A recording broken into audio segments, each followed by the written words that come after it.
할렐루야. 사람의 마음에는 언제나 두 마음이 있습니다. 그 사람이라고 하고 속 사람이라고도 하고 육의 사람이라고도 하고 영의 사람이라고도 합니다. 그런데 그 두 마음이 서로 갈등하고 충돌하고 시시때때로 우리 마음에서 싸우는 것입니다. 오늘 말씀에 내 속으로는 하나님의 법을 즐거워하되 내 지체 속에서 한 다른 법이 내 마음의 법과 싸워 내 지체 속에 있는 죄의 법으로 나를 사로잡는 것을 보는도다. 또 다른 마음, 두 사람입니다. 그것을 헬라의 철학자 플라톤은 인간의 마음에는 두 개의 자아가 있다. 하나는 본래의 자아입니다. 그것은 하나님이 심어준 선한 자아, 처음 우리를 만드실 때 주신 자아입니다. 또 하나의 자아가 있는데 삐뚤어진 자아가 있다 했습니다. 본래의 자아에서 이탈하려는 마귀가 심어준 욕심과 거짓, 원망과 불평, 타락과 부패를 조장하는 이 세상의 악의 자아인 것입니다. 본래의 자아에서 이탈하는 이 마귀가 준 자아 때문에 우리가 힘이 드는 것입니다. 심리학자 프로이드는 참자아, 트루 에고와 초자아, 슈퍼 에고라고 이야기했습니다. 그런데 이 두 마음은 서로 협력하고 사랑하고 평화롭게 공존할 수가 없습니다. 왜냐하면 근본이 다르기 때문에 사사건건 우리 안에서 싸우는 것입니다. 이 싸움이 심해지면 마음이 불안이 심해지고 나중에는 정신병 환자가 되는 것입니다. 그러므로 우리는 하나님의 도움을 구해야 합니다. 하나님의 긍휼과 자비를 구해야 합니다. 성령의 도우심을 받아야 됩니다. 하나님 앞에 도움을 구하지 아니하고 인간의 방법으로 내 두 마음 싸우는 이 마음을 해결하려고 하면은 부작용과 혼란이 따르는 것입니다. 그러므로 성경은 인간의 힘이나 자랑을 금하고 있습니다. 하나님 높이지 아니하고 자기를 내세우는 사람을 믿음 없는 사람이라고 이야기합니다. 믿음 있는 사람은 하나님을 경외하고 하나님을 높입니다. 하나님을 자랑합니다. 교회를 사랑하고 교회를 자랑하는 것입니다. 바울은 빌립보 교회에 편지를 하면서 누구든지 자기의 육체에 잘난 것을 신뢰하지 말라 그랬습니다. 그래야 참 교인이 된다. 참 할례당이라고 했습니다. 육체의 힘이나 육체에 잘난 것을 절대로 자랑하지 말라는 것입니다. 그렇습니다. 사람에게는 누구나 이 두 마음이 있습니다. 영의 마음이 있나 하면 육의 마음도 있습니다. 성령의 마음이 있나 하면 육체의 마음도 있습니다. 생명의 마음이 있나 하면 이 사망의 마음도 있습니다. 성령의 법을 쫓는 마음이 있나 하면 악의 법을 쫓는 마음도 있습니다. 그러므로 사람의 마음은 성령의 법을 쫓는 마음과 악의 법을 쫓는 마음이 서로 충돌하고 싸우는 것입니다. 언제나 성과 악이 우리 안에서 서로 충돌하고 있습니다. 싸웁니다. 두 마음이 계속 갈등하고 투쟁하는 것입니다. 그래서 바울은 내 속 곧 내 육신에 선한 것이 거하지 아니하는 줄을 아노니 내가 원하는 바 선은 하지 아니하고 도리어 원치 아니하는 바 악을 행하는도다. 만일 내가 원치 아니하는 그것을 하면 이를 행한 자가 내가 아니요 내 속에 거하는 죄니라. 그러므로 내가 한 법을 깨달았노니 그 선을 행하기 원하는 나에게 악이 함께 있는 것이라.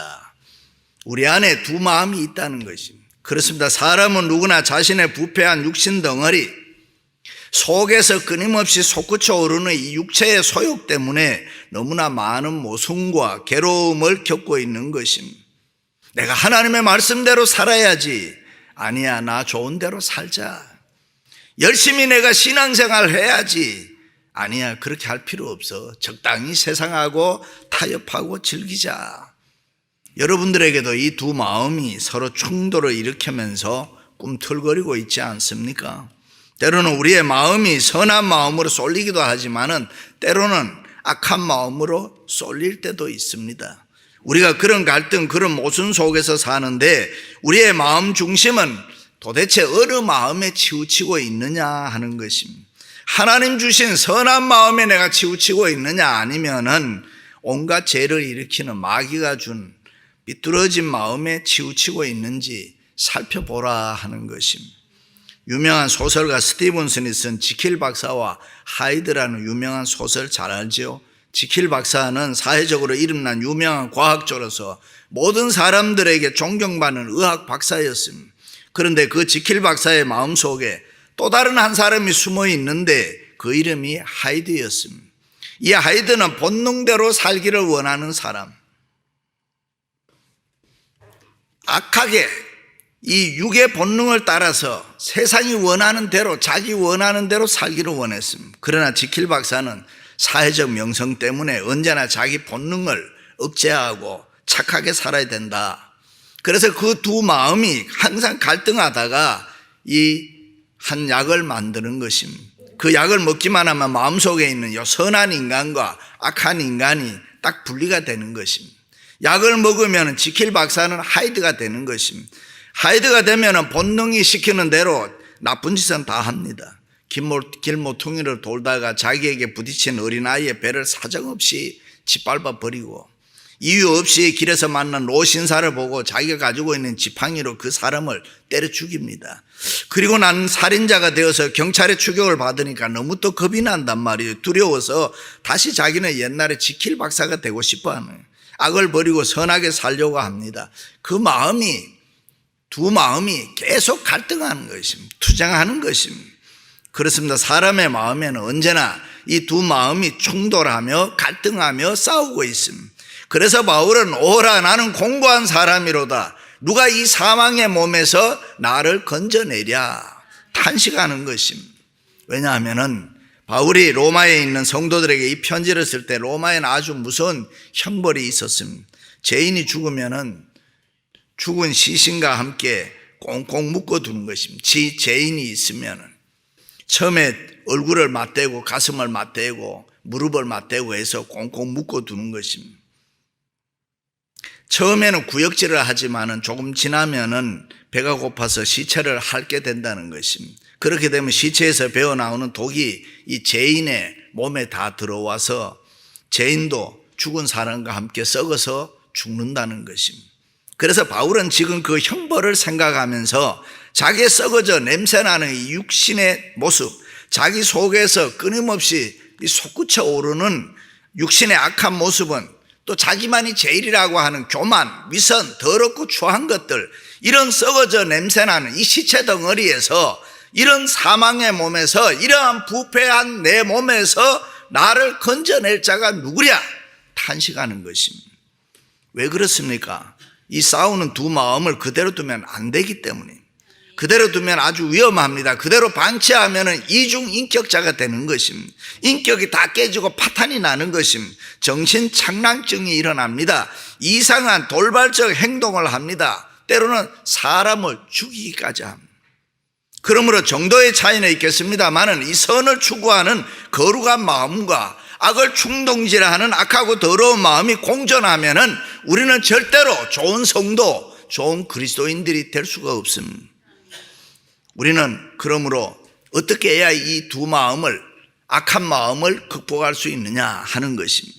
첫째는 주님의 음성을 듣고 순종해야 합니다. 주님의 음성을 듣고 순종해야 이 두 마음을 극복할 수가 있습니다.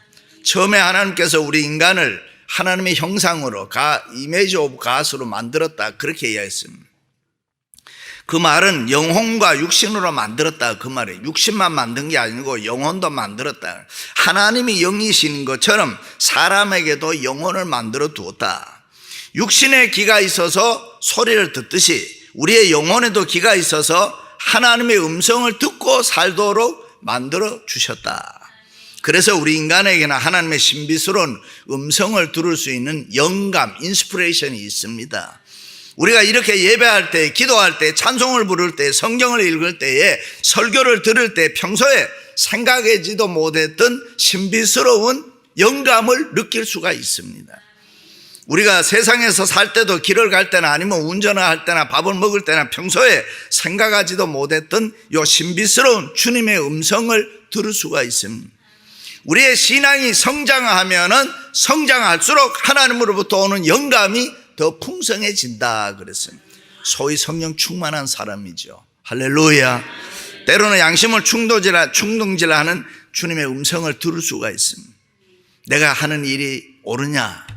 너 그렇게 살아도 되겠느냐? 박 목사 너가 성령의 사람이냐? 그 여러 모양으로 주님의 음성이 우리에게 들릴 수가 있습니다. 그런데 그런 주님의 음성이 들릴 때에 그 순간을 놓쳐버리면 절대로 안 되는 것입니다. 그 주님의 음성을 듣는 순간에 새롭게 순종하고 결단하는 그런 용기가 있어야 되는 것입니다. 할렐루야. 오스카 와일드가 쓴 그날 이후에라는 글에 보면 예수님께서 이 땅에 계실 때 병을 많이 고쳐주었습니다. 그리고 은혜를 베풀어 줬습니다. 근데 그런 사람들이 도대체 그 이후에 어떻게 사는가 모습이 궁금했습니다. 길 가시다가 한 술주정꾼을 만났습니다. 예수님이 형제요, 왜 이렇게 되었소? 술주정꾼은 예수님을 가만히 보더니 나를 고쳐주신 분이시군요. 내가 안진병이었을 때 당신이 나를 고쳐주었죠. 안진병이었을 때는 구걸하며 살아도 부끄럽지 않았는데 두 발로 뛰면서부터는 구걸할 수 없어서 이렇게 내가 방황하는 삶을 살게 됐습니다. 예수님이 이번에는 갈릴리 바닷가에 갔습니다. 부둣가에는 깡패들이 피를 흘리면서 패싸움을 하고 있었습니다. 예수님이 대낮에 이게 무슨 짓이요? 예수님 아닙니까? 전에 앞을 못 보던 소경이었을 때 진흙 발라서 내 눈을 뜨게 해 주었죠. 그때는 정말 기뻤습니다. 온 세상이 나의 것이었습니다. 그러나 눈을 뜨고 보니 세상 돌아가는 것이 내 마음에 들지 않아서 결국 하풀이 싸움꾼이 되었습니다. 그렇습니다. 우리가 주님을 만나고 이 주님의 음성을 들을 때에 가만히 있으면 안 되는 것입니다. 바로 순종해야 되는 것입니다. 바로 응답해야 되는 것입니다. 바로 회개하고 새로운 삶을 살겠노라 결단해야 되는 것입니다. 할렐루야. 사도 바울이 자기의 명예와 출세를 위해서 기독교인들을 핍박하고 죽이기 위해서 다메섹 도상으로 가다가 주님의 음성 들었습니다. 그때에 바울은 주님의 음성에 순종으로 응답하는 생활을 했습니다. 그 음성에 자기를 순종시킴으로 인해서 위대한 사도가 되었던 것입니다.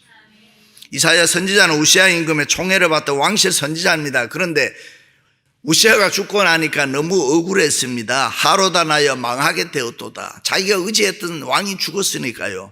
성전에 들어가서 탄식하고 통곡했습니다. 그때에 하나님의 음성이 들렸습니다. 그때 이사야가 뭐라고 합니까? 내가 여기 있나이다. 나를 보내소서.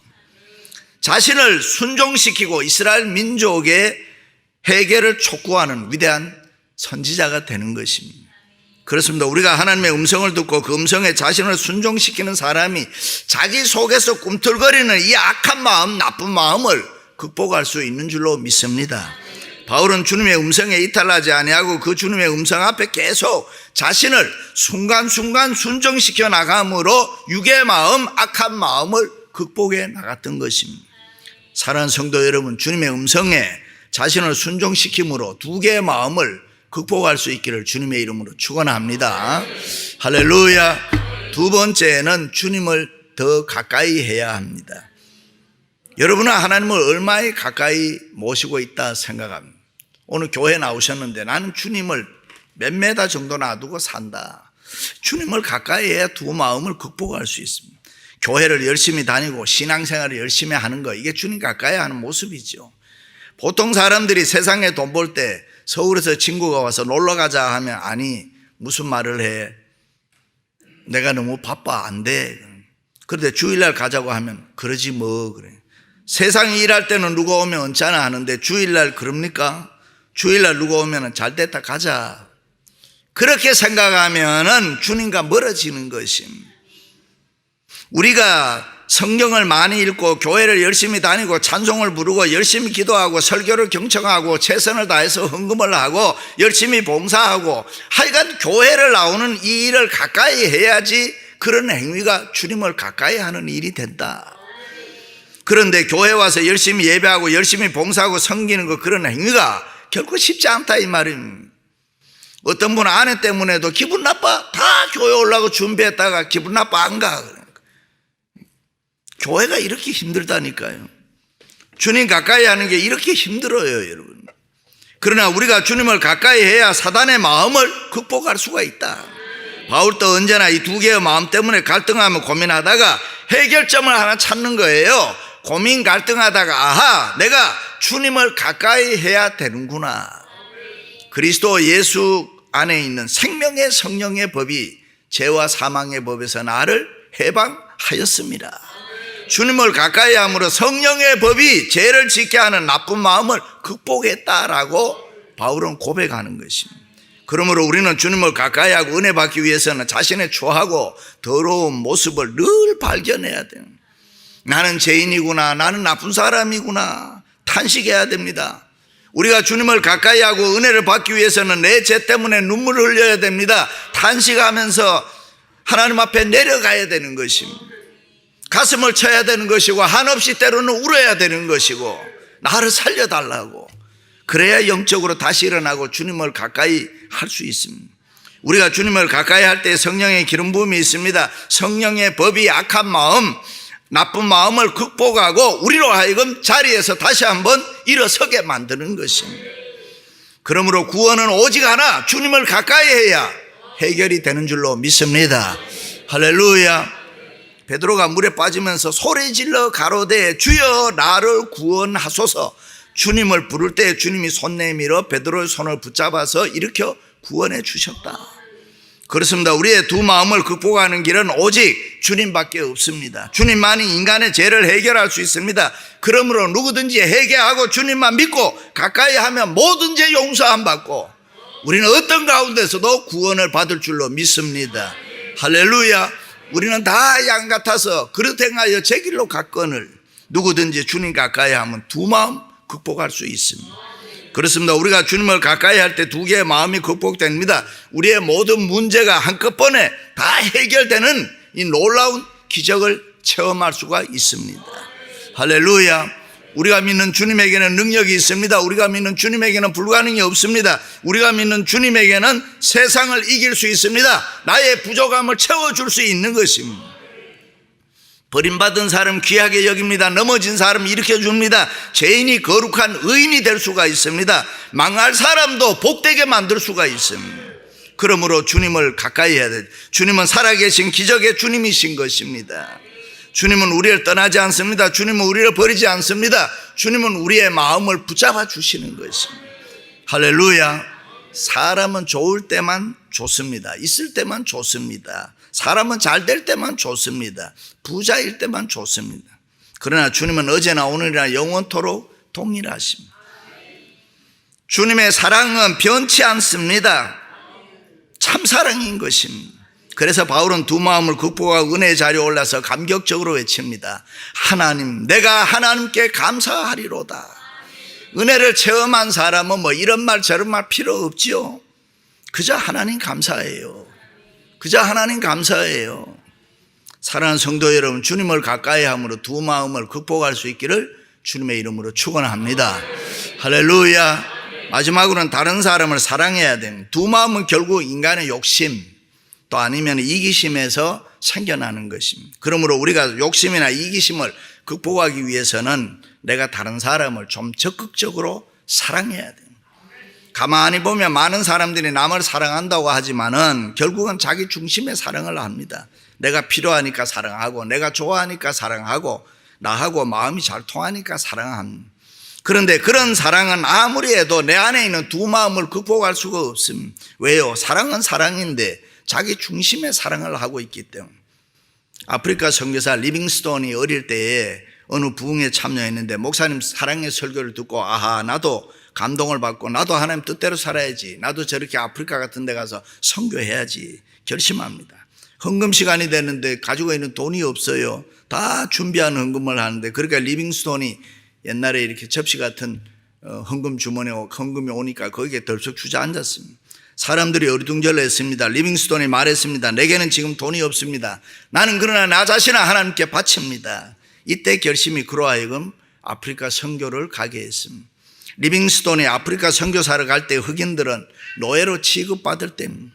말하는 동물로 보였다 그 말이에요. 그런 흑인을 위해서 리빙스톤은 그들의 영혼을 사랑해서 아프리카에까지 가서 복음을 증거했다. 할렐루야.